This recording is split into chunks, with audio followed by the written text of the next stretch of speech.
Not only the atheists, but the Muslims switch to this question too. That what was Allah subhanahu wa ta'ala doing before creation? In order to bring yourself in a positive conclusion, first you should know about the concept of time. That what is the nature of time?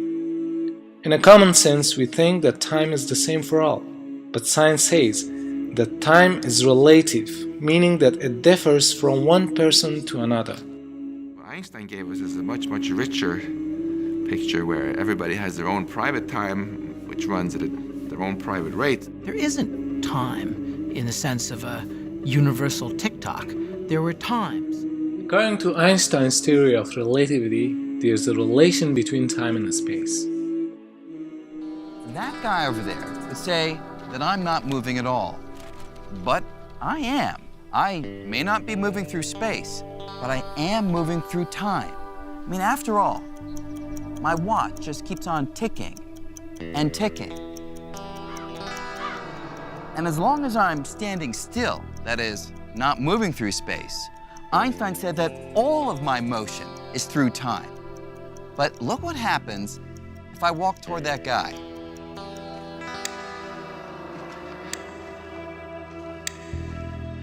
We've exaggerated it, but because I'm now in motion, he'll perceive my watch ticking slower. That's because, from his perspective, some of my previous motion through time is being diverted into my motion through space.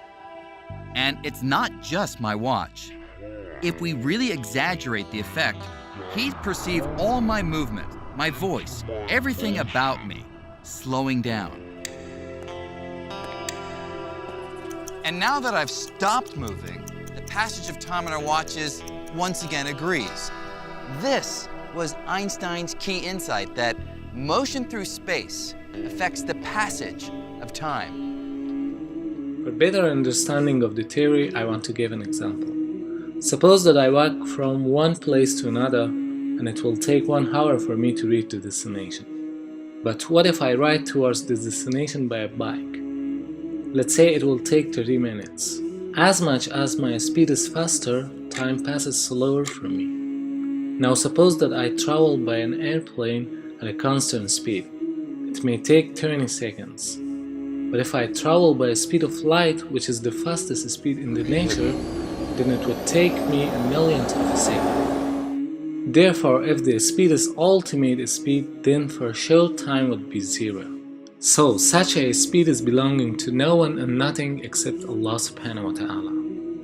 ثم ردوا إلى الله مولاهم الحق ألا له الحكم وهو أسرع الحاسبين.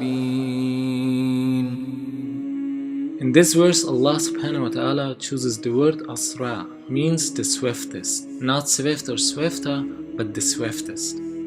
So for Allah subhanahu wa ta'ala, time is 0, because He is the absolute in speed. It means time is not passing for Him.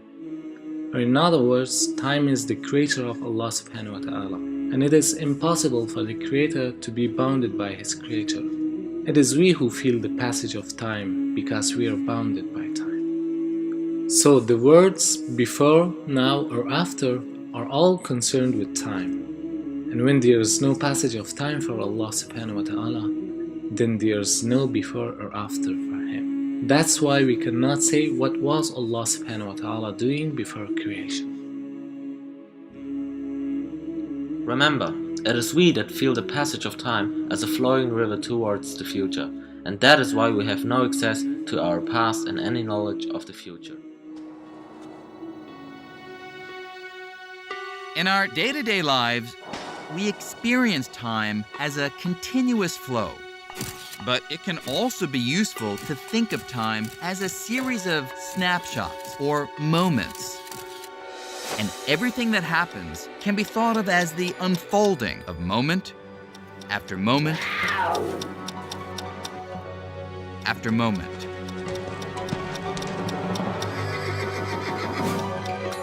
And if we picture all moments or snapshots lined up, every moment here on Earth, every moment of Earth orbiting the sun, and every moment throughout the entire universe, we would see every event that has ever happened or will ever happen.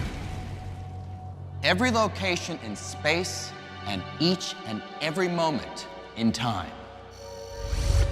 From the birth of our universe at the Big Bang, some 14 billion years ago, to the formation of stars in the Milky Way galaxy, to the creation of Earth 4.5 billion years ago, to the time of the dinosaurs, To events happening on Earth today, like me, working in my office.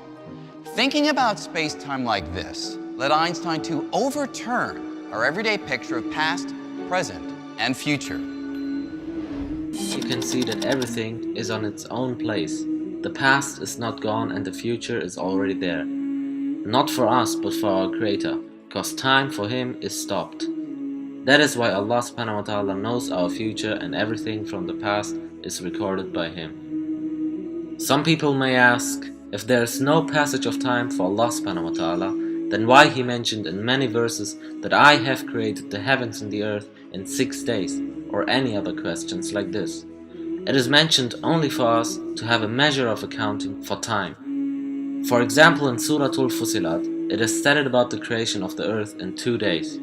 But in Surah Al-A'raf, it is stated about the creation of the whole universe in 6 days.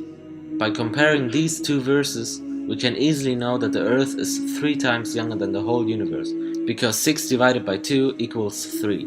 And this is what the latest discoveries talks about. The latest discoveries are telling us that the whole universe has begun to exist 13.5 billion years ago, and the earth is created 4.5 billion years ago. 13.5 divided by 4.5 equals 3. Today's science is also telling us that the earth is 3 times younger than the whole universe. Allah subhanahu wa ta'ala knows best.